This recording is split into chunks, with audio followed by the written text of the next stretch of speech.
अचानक पोरांचा वाढदिवस निघतो, मोठ्या पोरांचा. त्यांना काय द्यावं अजिबात सुचत नाही.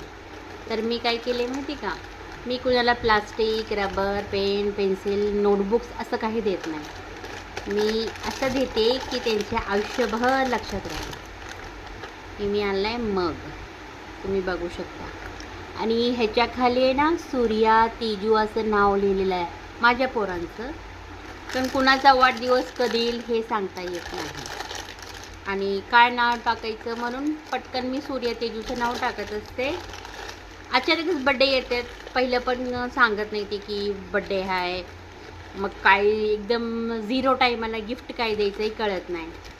मग मी बघा हे असे अर्धा डझन कप्स आणलेले आहेत. आणि ह्याची MRP आहे 140 रुपीज. आणि मी भरपूर घेतलेत म्हणून मला 115 रुपयाला दिलेले आहे. मी 1 डझनभर आणलेत. आता कुणाचा पण वाढदिवस आहे, ती 100 रुपये द्यायला नको, ती नोटबुक पण द्यायला खूप ऑकवर्ड वाटते. दिलं तर चांगलं द्यायचं, नाही तर द्यायचंच नाही. मग मी आणि आमच्या गल्लीत मला तर सगळे लोक काय म्हणतात म्हणजे भांडेवाली बाई. का तर का मी कधी असले गिफ्ट देत नाही. मी सगळ्यांना भांडेच गिफ्ट करते, लहान असो किंवा मोठे असो. छोटे पोरलं जी नवीन नवीन जेवायला शिकते त्यांच्यासाठी मी राईस प्लेट देते.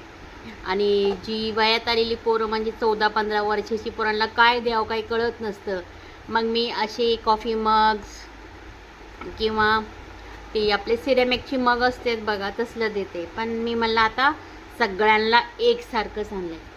छोट्याचा वाढदिवस असो किंवा मोठ्याचा, आता असलंच गिफ्ट द्यायचं. बरोबर आहे ना? तुम्हाला काय वाटतं? प्लास्टिक देण्यापेक्षा आयुष्यभर टिकल असं वस्तू द्यायची की नाही?